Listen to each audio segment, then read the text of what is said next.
taquicardia, ¿no? Pero ambas cosas pueden suceder. ¿Cuál es la diferencia, Nicole, entre mareo y vértigo? En el mareo se siente como girando. Ajá. ¿Y el vértigo? Y el vértigo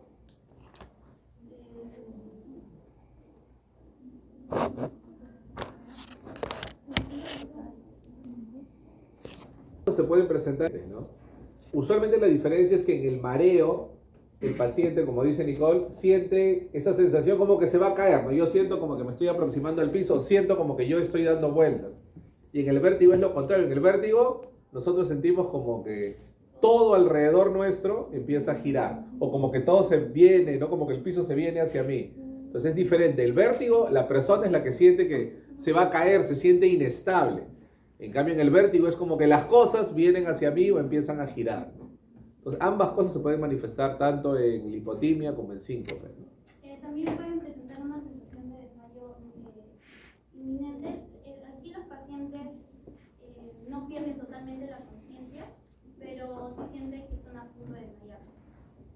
También una confusión o dificultad para concentrarse y pueden llegar a presentar una respiración irregular. Con respecto a la farmacoterapia, en medidas iniciales, con respecto a los episodios agudos, tenemos la posición de seguridad, que básicamente recostar al paciente de cúbito, en una posición de cúbito supino, que significa que es boca arriba, con las piernas elevadas para así mejorar y ayudar a que el flujo sanguíneo mejore. También una oxigenoterapia, que prácticamente aquí, en estos casos, en casos en los que haya signos de hipoxia, o sea, un bajo nivel de oxígeno, la administración de oxígeno puede ser muy beneficiosa, muy buena para asegurar una buena saturación. Con respecto al tratamiento farmacológico de urgencia, aquí sí ya podríamos utilizar la atropina, que en estas situaciones se utiliza en situaciones en que la lipotimia está acompañada de bradicardia, que es la frecuencia cardíaca baja, y también la atropina puede ser utilizada para aumentar el ritmo cardíaco y así mejorar el flujo sanguíneo del cerebro. También podríamos utilizar sueros fisiológicos, que si la lipotimia es causada o agravada por deshidratación, la administración intravenosa de este líquido nos ayuda a restaurar el volumen sanguíneo y así poder mejorar la presión arterial. Claro, ojo, primero farmacoterapia no lleva tilde, ¿no? Para empezar. Y normalmente hay una diferencia sutil que en algunos casos no la establecen, como al parecer ha sido acá, ¿no? Que hay una diferencia entre lipotimia y síncope. Como has comentado hace un momento, en lipotimia el paciente todavía no pierde la conciencia.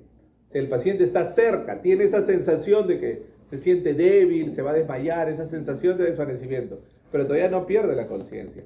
Normalmente eso que vemos ahí, esa posición de Trendelenburg, usualmente es cuando el paciente ya perdió la conciencia, ¿no?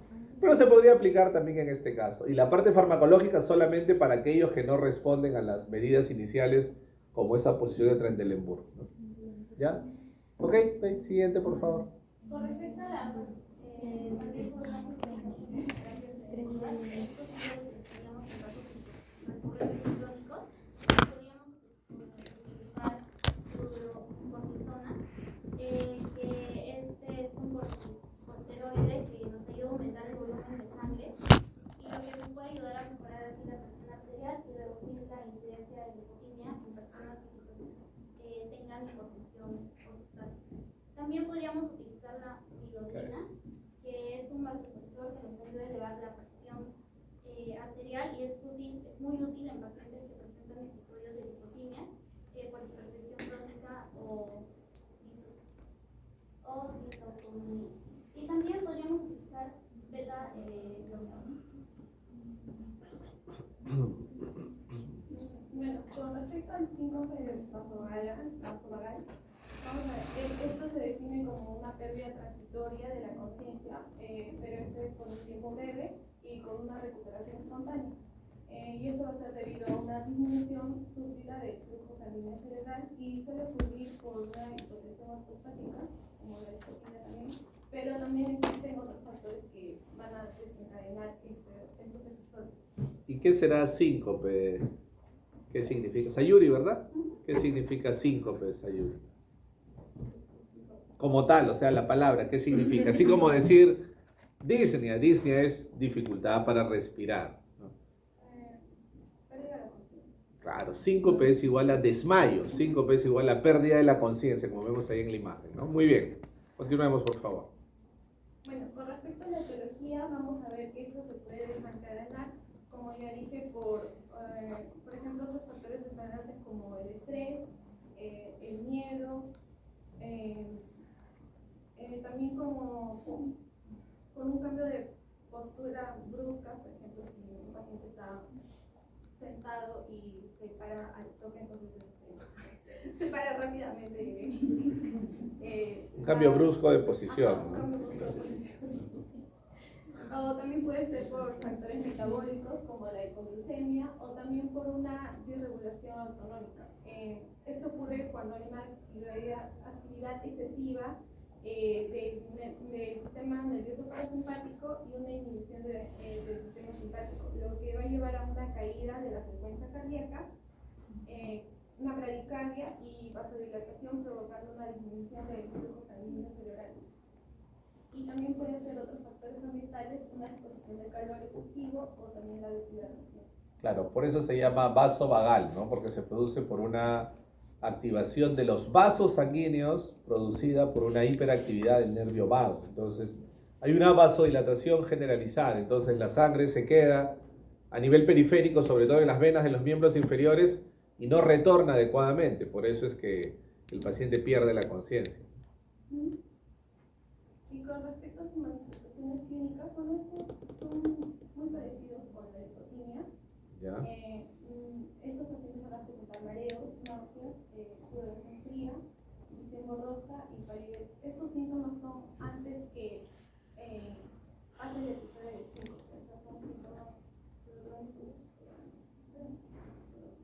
y durante el síncope, bueno, es la pérdida de conciencia. Y al retomar la conciencia, estos pacientes pueden tener confusión y con respecto a la farmacoterapia, vamos a ver que esto es indicado para pacientes que no han tenido, para pacientes que tienen episodios recurrentes de síncope. Pero aquí lo que le decíamos hace un rato a Nicole, ¿no? ¿Cuál es el primer tratamiento para un paciente que ha tenido un síncope?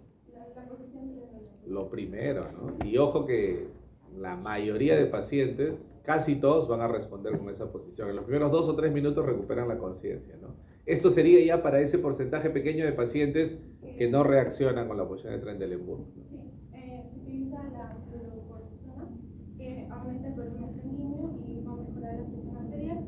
Al ser un mineralocorticoide, ayuda a retener sodio y agua, lo que puede contribuir a estabilizar la presión arterial y va a ayudar a prevenir el sodio.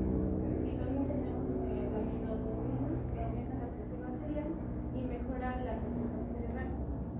Actúa también como un agente agonista que va a provocar una vasoconstricción y va a elevar la presión arterial.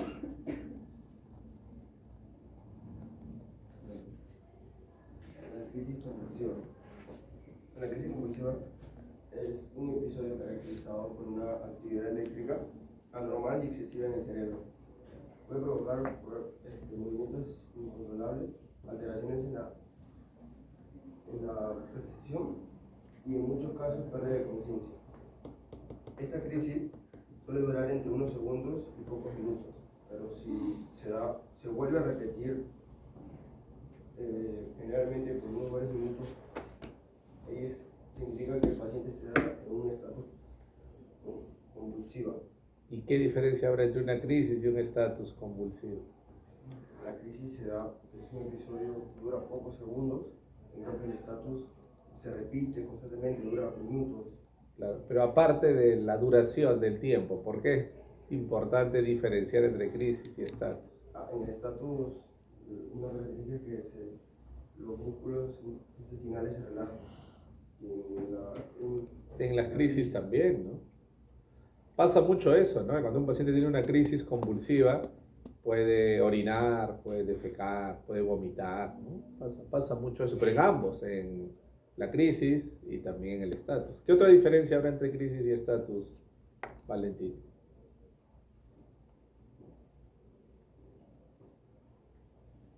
¿Alguien más del grupo que lo pueda apoyar a su compañero?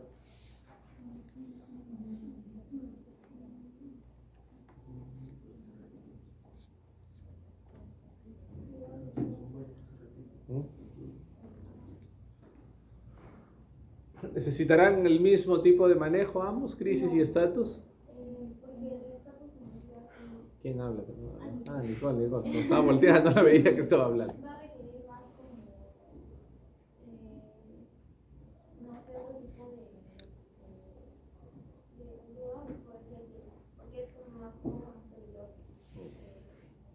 Algo inicial que ha faltado es la definición diferencial entre urgencia y emergencia, ¿no? ¿Qué diferencia habrá entre urgencia y emergencia? Urgencia es cuando es algo más grave, y emergencia ya emergencia algo más grave. Y urgencia. Claro, ambas son condiciones indeseadas que se presentan súbitamente, en cualquier momento, de forma brusca, repentina, pero en una urgencia no está en peligro la vida del paciente. Una urgencia, por ejemplo, es una lipotimia, un síncope. En cambio, una emergencia es una condición en la cual sí, desde el inicio está en peligro la vida del paciente. Por ejemplo, una crisis convulsiva es una urgencia. Nadie se muere de una crisis convulsiva, nadie, ¿no? Pero un estatus convulsivo es una emergencia. Como dice Nicole, si el paciente no recibe tratamiento inmediato, ahí sí, tratamiento de posicionarlo, ponerlo de forma segura, colocarle fármacos, el paciente está en una emergencia neurológica. Ese paciente, mientras siga convulsionando 10, 15 minutos de forma continua, va a tener muerte de grupos neuronales y puede llegar a morirse simplemente por la convulsión. Entonces es una diferencia importante. A ver, continuemos por favor. Como tipos de crisis convulsivas tenemos las crisis focales que afectan solo una parte del cerebro y pueden causar síntomas específicos dependiendo de la región cerebral implicada. En cambio, la crisis generalizada involucra ambos hemisferios del cerebro, generalmente provocando una pérdida de la conciencia y movimientos musculares más generalizados. Como síntomas tenemos la pérdida de conciencia, movimientos musculares anormales, confusión o desorientación, pérdida temporal de la conciencia y pérdida de control de la vejiga e intestinos. En etiología tenemos como factores estructurales tenemos la epilepsia, que es un trastorno neurológico que predispone convulsiones. También se presentan tumores cerebrales, pueden implicar infección cerebral y traumatismo craneal. Factores tóxicos y farmacológicos. Tenemos la intoxicación por sustancias, ya sea drogas, alcohol y toxinas ambientales. Uso y retiro de fármacos como antidepresivos, antipsicóticos y benzodiazepinas. Y el retiro de drogas o alcohol, específicamente en personas con consumo crónico o adicción. Claro, ojo que una crisis convulsiva no solo se presenta en un paciente epiléptico, ¿no? Por eso hay muchos otros factores que pueden producir una crisis convulsiva. Incluso hemos visto ahora en la teoría 1, ¿no? ¿Se acuerdan? Una sobredosis de anestésico local también puede causar una crisis convulsiva. Entonces, hay muchos factores, ¿no? ¿Hay algo que falta ahí? Creo que no lo he visto, ¿no? Hay algo que falta y que es muy frecuente acá en Perú como causa de convulsiones no epilépticas, o sea, que causa convulsiones a pesar de que el paciente no es epiléptico. Hay una enfermedad que hay muy presente acá en Perú.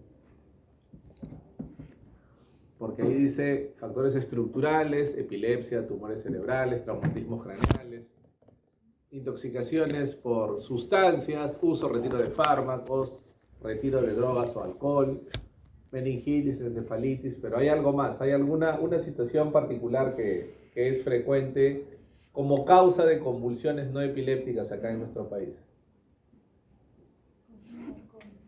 Alcohol, aparte del alcohol, que de hecho sí es también una causa, ¿no?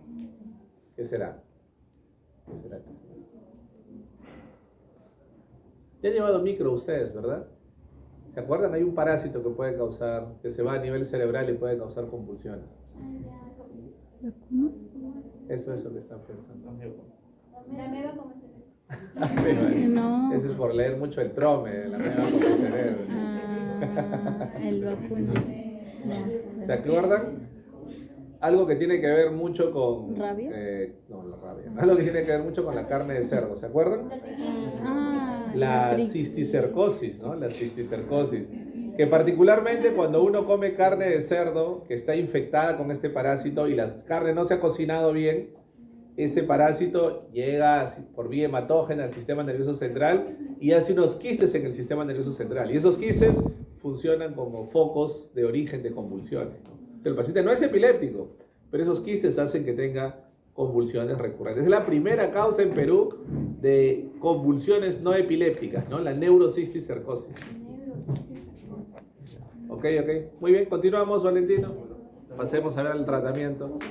También existen causas metabólicas como la glucemia, hipocalcemia y libro electrónico que pueden desencadenar crisis al interferir en el funcionamiento normal de las células nerviosas.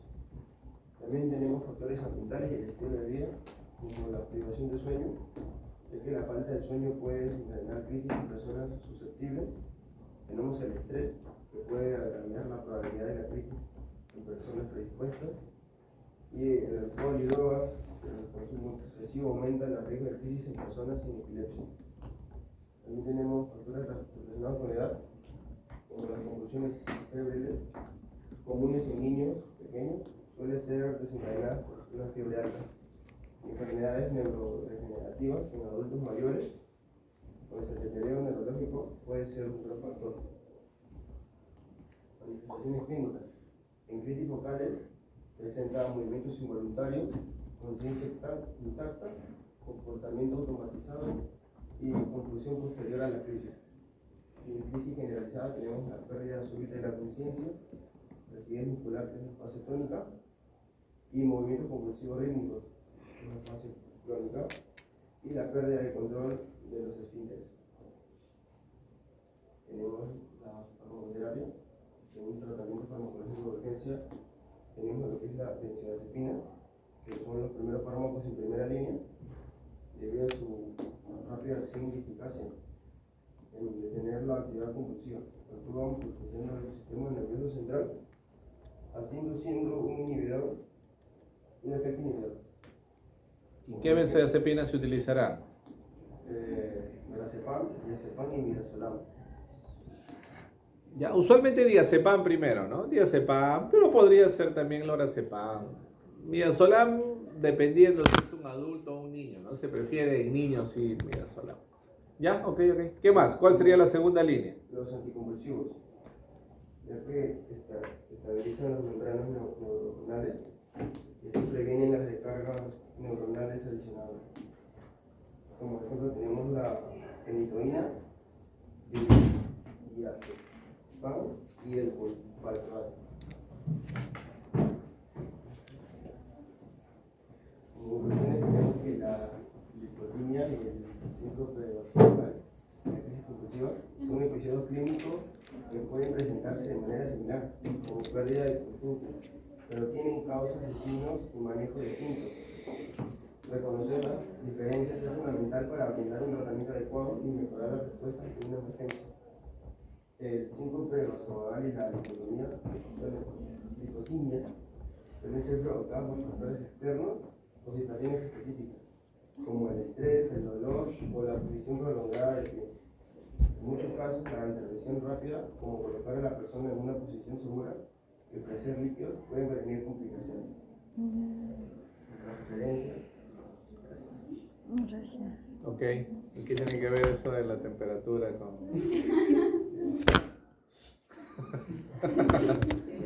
Hay convulsiones febriles también en pacientes pediátricos. Ojo que los niños usualmente hasta antes de los 6 años su centro termorregulador no aprende a controlar bien esos excesos de temperatura. Entonces, antes de los 6 años sí puede pasar que un niño con una fiebre muy alta, 39, 39.5, haga convulsiones. No significa que se va a volver epiléptico, no, simplemente que su centro termorregulador recién está madurando. Pero eso pasa antes de los 6 años. Después de los 6 años ya eso no es común. ¿Ya? Ok. Siguiente grupo, por favor.